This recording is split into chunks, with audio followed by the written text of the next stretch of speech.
At 2:19 a.m. local time, a series of precision explosions tore through a heavily fortified compound on the outskirts of Yevpatoria, a coastal city on Crimea's western shore that Russian air defense planners had quietly transformed into one of the most strategically critical sites on the entire peninsula. The first blast punched through the roof of a hardened command shelter. The second detonated inside the radar vehicle base 6 seconds later. The third, arriving 11 seconds after that, struck the power generation unit that kept the entire site operational around the clock.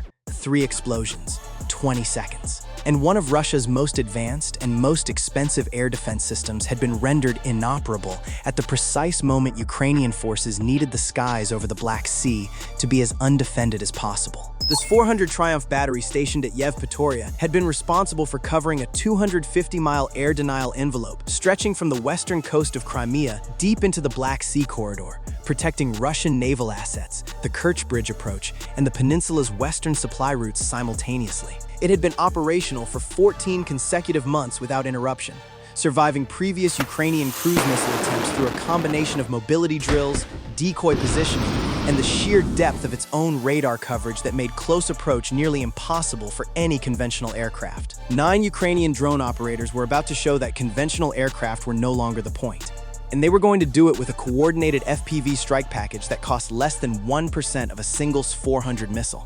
If you're watching this channel for the first time, here is what we do here. Every major strike gets the full technical breakdown, second by second, system by system, using open-source satellite imagery, intercepted communications analysis, and verified frontline footage. We don't just tell you what hit, we tell you exactly how it got through, why Russia's defenses failed at each layer, and what it means for the balance of the war. Subscribe now and hit the notification bell, because what happens after those 3 explosions at Yevpatoria reshapes the entire air defense picture over Crimea and the Black Sea in ways that analysts are still processing. To understand why the Yevpatoria S-400 site mattered more than any other single air defense installation on the peninsula, you need to understand what the S-400 Triumph actually does and why losing one changes the entire equation for both sides simultaneously.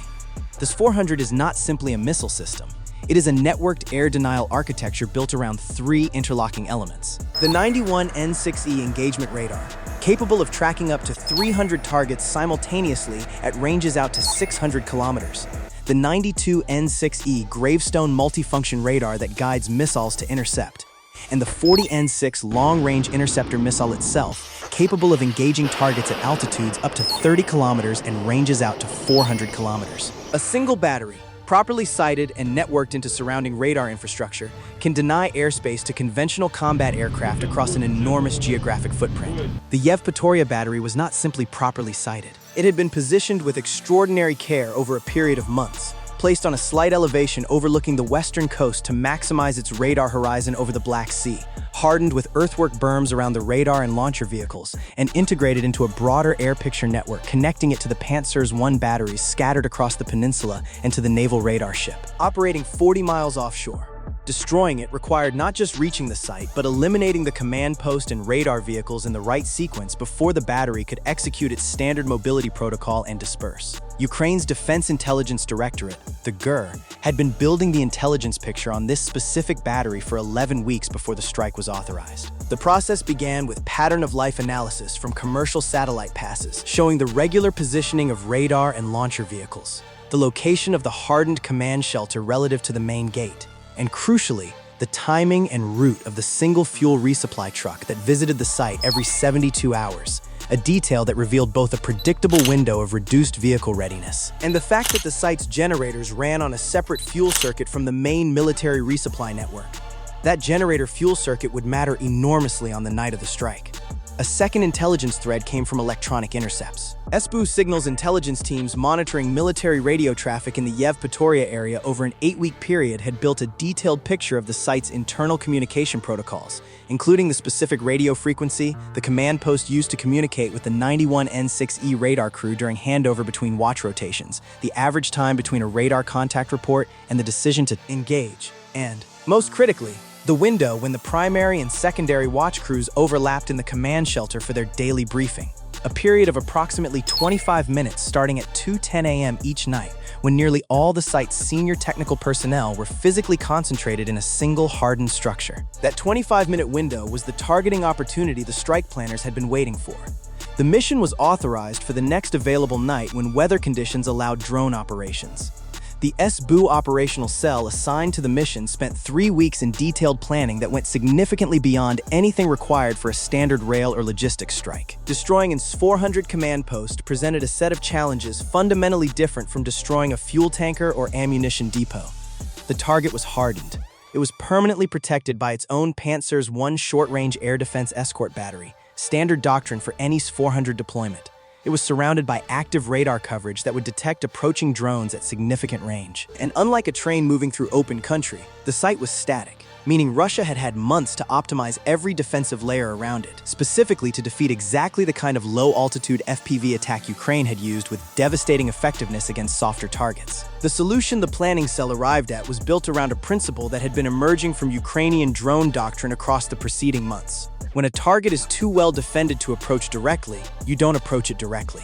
You create a sequence of problems that the defense has to solve simultaneously, knowing it cannot solve all of them at once. The mission would deploy 3 distinct elements. A first wave of 4 decoy drones would approach from the northeast, triggering the Panzer's I escort battery and forcing it to engage, expending missiles and revealing its exact position in the process. A second wave of 2 relay-extended FPVs would use the window created by the Panzer engagement to approach from the southwest at extremely low altitude, targeting the external generator housing in the radar vehicle bay. A third wave of 3 precision strike drones carrying armor-piercing warheads would arrive 40 seconds later, targeting the hardened command shelter directly while the Panzer crew was still managing its reload cycle. The relay chain for this mission was more complex than anything the unit had previously attempted. The site's own radar systems made standard high-altitude relay drone positioning suicidal. A war dog turn hovering at 1,800 feet within detection range of the 91 N6E radar would be visible to the site's air picture and would draw an immediate Panzer engagement before the strike drones even crossed the 10-mile mark. The solution was a dual-path relay architecture. 2 relay drones would operate along a terrain masking route from the northwest, using the low-ridge system running parallel to the coast to stay below the radar's effective horizon. A second pair of relay drones would operate from the seaside, launched from a small watercraft operating in international waters outside Russian territorial limits, maintaining altitude at just 180 feet above the wave surface where sea clutter would degrade the site's radar picture most severely. This was the first documented Ukrainian use of a maritime-launched drone relay chain in a land attack strike mission against a hardened target, and the planning for it had required coordination between the S-400 strike cell, Maritime operations, and the Ukrainian Navy's drone warfare development unit. 9 pilots would fly the mission. 4 flying the decoy wave, 2 flying the second wave generator and radar strikes, and 3 flying the precision command shelter assault. Every pilot had completed more than 60 hours of target-specific simulation, flying digitally reconstructed models of the Yevpatoria site built from satellite imagery and photogrammetric analysis of every available photograph of the compound's layout. They knew the position of every earthwork berm, every vehicle bay opening, every antenna mast, and every external access point to the hardened shelter. They had practiced the approach from both directions, at 5 different simulated jamming intensities, in degraded signal conditions that replicated the electromagnetic environment the site's own radar and communications equipment would generate at close range. They were, by any measure, the most thoroughly prepared strike package Ukraine had ever assembled for a single fixed target. At 2:03 a.m., 6 minutes before the watch crew overlap window at the command post, the maritime relay drones launched from their watercraft position 18 miles off Yevpatoria's western coast, climbing to 180 feet and holding position over open water, their signal relay covering the southwestern approach corridor. At 2:05 a.m., the terrain masking relay pair lifted off from a staging position 14 miles northeast of the target, threading through the low ridge system at an altitude of just 280 feet to stay below the S-400 site's radar horizon. By 2:07 a.m., all 4 relay drones were in position, and signal checks had confirmed clean control feeds to all 9 strike pilots. The relay architecture was live. At 2:08 a.m., the 4 decoy drones of Wave 1 lifted off from the northeast staging point and began their approach at a deliberately unhurried 55 miles per hour, flying at 900 feet, well within the detection range of both the S-400 radar network and the escort Panzer's I battery. They were meant to be seen. The whole purpose of Wave 1 was to be seen, tracked, and engaged. Flying at 900 feet made them conspicuous and easy to track. Flying at 55 miles per hour gave the Panzer battery a comfortable engagement solution that a competent crew would not hesitate to take. They were built to be shot down. The only question was how many missiles the Panzer crew would spend shooting them down, and whether they would spend them fast enough to leave the battery and reload when the real strike drones arrived. The 91 N6E engagement radar picked up the 4 contacts at 2:09 a.m. at a range of approximately 11 miles. The site's command post flagged the contacts and passed targeting data to the Panzer's 1 escort battery within 14 seconds. A reaction time the S-BU intercept teams monitoring the site's radio traffic logged precisely. The Panzer crew, seeing 4 low-speed contacts approaching on a direct heading for the compound at moderate altitude, assessed the threat as a probable drone swarm attack and prepared to engage in sequence. At 2:11 a.m., the first pair of 57 E-6 missiles left the Panzer launcher, streaking northeast toward the lead decoys. Both connected, shredding the first 2 decoys cleanly. The Panzer automated loading system cycled. 12 seconds later, 2 more missiles launched against the remaining pair of decoys, destroying both. 4 contacts, 4 missiles, 4 kills. From the Panzer crew's perspective, the engagement had gone perfectly. From Ukraine's perspective, it had gone exactly as planned. The Panzer battery had expended 4 of its ready missiles in under 30 seconds and was now cycling through its reload sequence, a process that would take between 12 and 16 minutes to complete. The real strike drones were already in the air. At 2:10 a.m., 1 minute into the decoy approach and 2 minutes before the Panzer engagement, the 2 second-wave FPVs had lifted off from the southwestern staging position and begun their approach along the Maritime relay corridor, hugging the coastline at just 25 feet above the waterline, using sea surface clutter to mask their radar return and the natural curvature of the coastal geography to stay below the compound's direct line of sight for as long as possible. Both aircraft carried modified warheads, not the standard RPG-7 shaped charge used against vehicle and structure targets, but a thermobaric variant better suited to defeating the external generator housing, a partially enclosed structure that a shaped charge might penetrate without creating the sustained overpressure needed to destroy the generator's internal components beyond field repair. At 2:12 a.m., as the Panzer crew was completing its second missile launch against the decoys, the 2 second-wave drones crossed the shoreline and entered the compound's approach corridor from the southwest. Their video feeds, relayed through the Maritime pair of war dog turns, showed clear imagery at this stage. The compound's perimeter fence line, the darker mass of the earthwork berms surrounding the launcher vehicles, and the distinctive rectangular profile of the external generator housing positioned on the compound's western edge, separated from the main structures by roughly 60 feet of open ground to reduce fire risk. At 2:13 a.m., the first second-wave FPV struck the generator housing directly, the thermobaric warhead detonating inside the partially enclosed structure and producing a sustained pressure wave that destroyed the generator's fuel injection system, electrical output regulators, and primary cooling array simultaneously. The compound's external lighting cut out within 2 seconds of impact, the entire site dropping to emergency battery power, which in the hardened command shelter meant reduced workstation capacity and no ability to transmit on the primary long-range radio net. The second FPV arrived 8 seconds later, targeting the radar vehicle bay entrance, a reinforced sliding door on the compound's northern face that satellite imagery had consistently shown standing partially open during the overnight watch period, presumably for ventilation. The drone flew through the gap in the door at an altitude of just 4 feet off the ground, detonating its shaped charge warhead inside the bay against the 92 N6E Gravestone radar vehicle's rear equipment compartment. The explosion damaged the vehicle's signal processing arrays and blew out the bay's ventilation system, but the vehicle itself remained structurally intact, its armored hull absorbing the bulk of the blast. A partial success, significant damage, but not a kill. The radar vehicle would need repair, not replacement. The mission's third wave would have to work without the certainty that the radar was fully out of action. At 2:14 a.m., with the compound running on emergency battery power, the generator destroyed, and the Panzer battery still 10 minutes from completing its reload cycle, the 3 precision strike drones of Wave 3 crossed the perimeter from the northwest, threading through a gap in the earthwork berm system that GER analysts had identified from satellite imagery as the compound's most significant. Radar shadow, a dead zone in the Panzer's close-in detection coverage created by the berm's own elevation relative to the radar head's mounting height. This gap, roughly 80 feet wide at its narrowest point, had been the subject of more planning discussion than any other single element of the mission. Using it meant flying within 200 feet of active Panzer radar coverage on both sides simultaneously.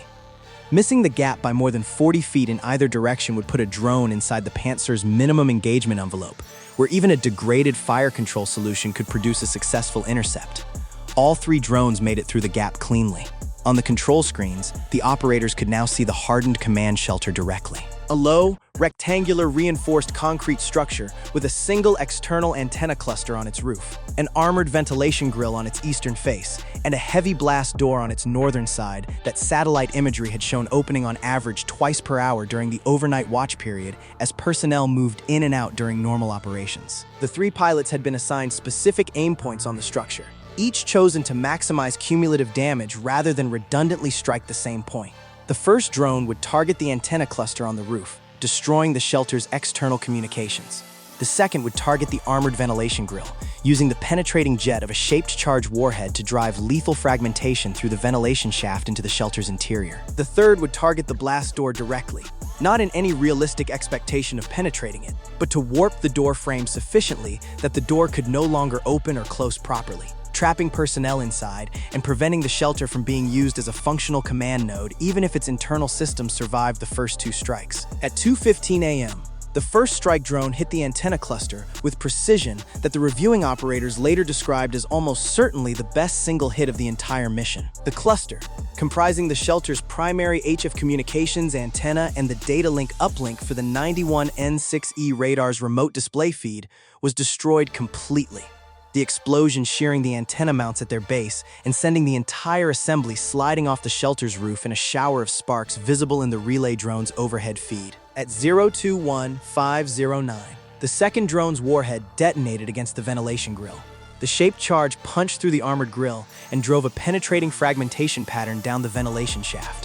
The blast wave sufficient to damage the shaft's internal ducting and destroy the motorized damper system that allowed the shelter to be sealed against chemical or biological attack. Personnel inside the shelter at the moment of the ventilation strike reported, in communications intercepted by S-400 teams monitoring the site's emergency radio traffic over the following hour, a pressure wave and smoke entry that forced immediate evacuation through the blast door. At 021520, the third drone struck the blast door frame exactly as planned. The door itself held.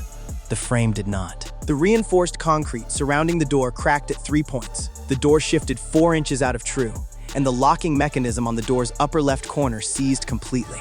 The shelter's blast door was now permanently wedged in the open position.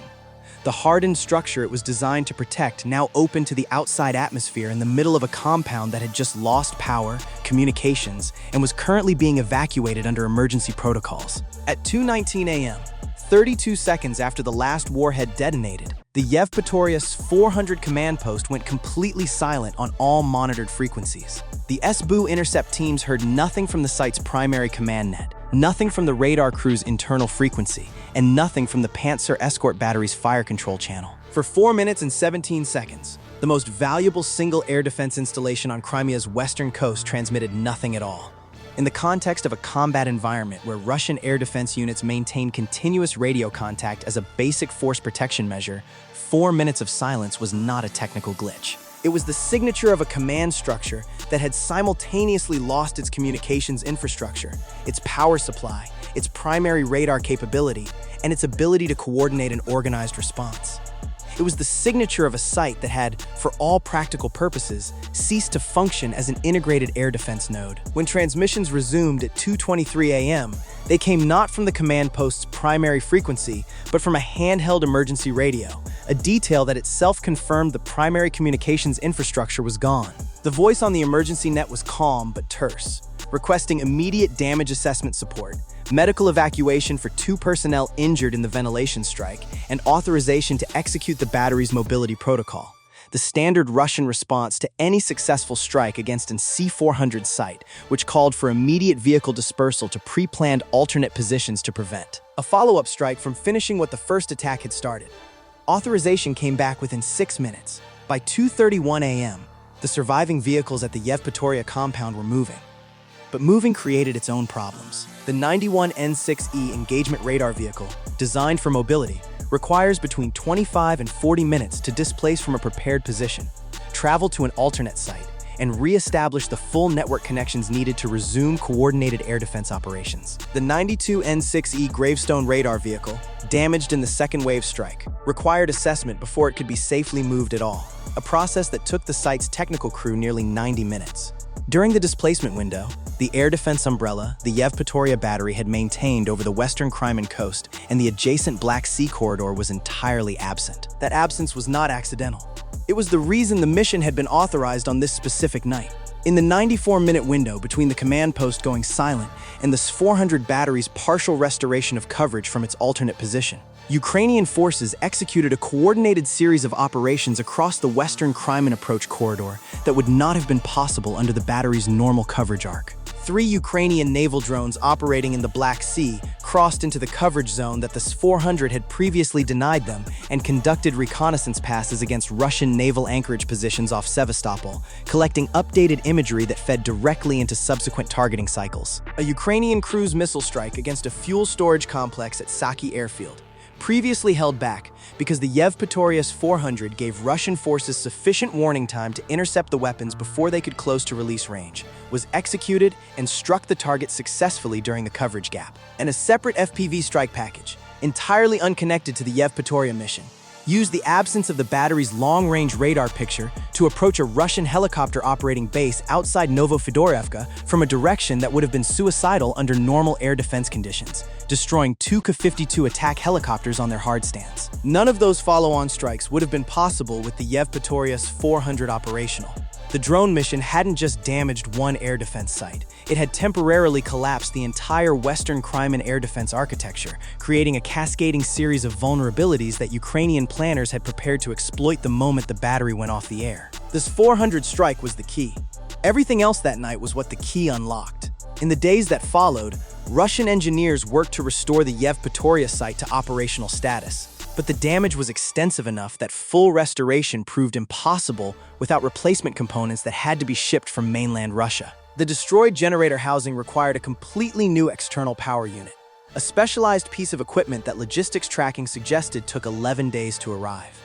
The damaged 92N6E radar vehicle was transported off-site entirely for depot-level repair, a process Russian military maintenance doctrine suggested would take between 3 and 6 weeks. The antenna cluster on the command shelter roof was replaced within 4 days, but communications restoration was only partial until the shelter's internal equipment, damaged by the ventilation strike's pressure wave, was fully assessed and repaired. During this period, Russia was forced to redistribute coverage responsibilities across the remaining S-400 batteries on the peninsula, pulling the Feodosia battery's coverage arc westward to partially compensate for the Yevpatoria gap, and repositioning a Buk M3 battery to provide interim coverage over the approaches the S-400 had previously owned exclusively. These redistributions weakened coverage in the eastern and central Crimean sectors that the Feodosia battery had previously covered, creating secondary gaps that Ukrainian planners began immediately assessing for further exploitation. This is the strategic geometry that makes a single precision strike against the right target more valuable than dozens of strikes against lower-value logistics assets. The Yevpatoria S-400 battery didn't just defend itself. It enabled every other Russian military operation on the western coast and over the adjacent sea corridor. Its radar picture fed into every air defense decision across the western sector. Its coverage arc was the prerequisite condition for Russian naval operations in waters that would otherwise have been too exposed to Ukrainian sea drone and cruise missile attack to be used safely. Destroying the command post for 94 minutes didn't just disable one air defense site. It temporarily disabled the entire western Crimean operational framework that the site's coverage had made possible. 9 pilots, 3 waves, 9 drones, and a maritime relay chain flying 18 miles offshore had done what no conventional strike package could have done without suffering catastrophic losses in the attempt. They had not needed to defeat the S-400's missiles. They had not needed to outfly the S-400's radar. They had needed only to find the gap in its close-in defenses, the 25-minute overlap window, the partially open radar bay door, the generator on a separate fuel circuit, the berm gap 80 feet wide in the Panzer's dead zone, and thread 9 cheap aircraft through those gaps in the right sequence at the right time. That is the lesson Crimea is teaching the world about air defense in the drone age. The most expensive and most capable system in any inventory is only as resilient as its least protected component. The S-400 can track 300 targets at 600 kilometers. It cannot defend its own generator from a drone that costs less than a used motorcycle. Russia will rebuild the Yevpatoria site. It will restore coverage. It will add more Panzer escorts and more earthwork berms and more jamming systems around every S-400 it has left on the peninsula. But every layer it adds costs money, personnel, and time that is simultaneously not being spent holding the front line. Ukraine doesn't need to destroy every S-400 in Crimea. It only needs to make defending each one cost more than Russia can afford to pay. After the night of 2:19 a.m. over Yevpatoria, that calculation had already shifted permanently. No air defense site in Crimea is untouchable anymore.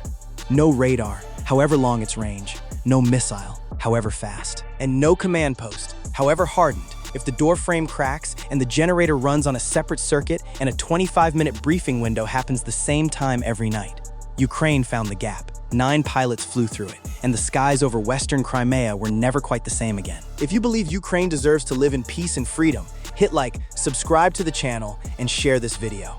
Every bit of your support helps more people understand what is really happening in this war. Thank you for watching. See you in the next video.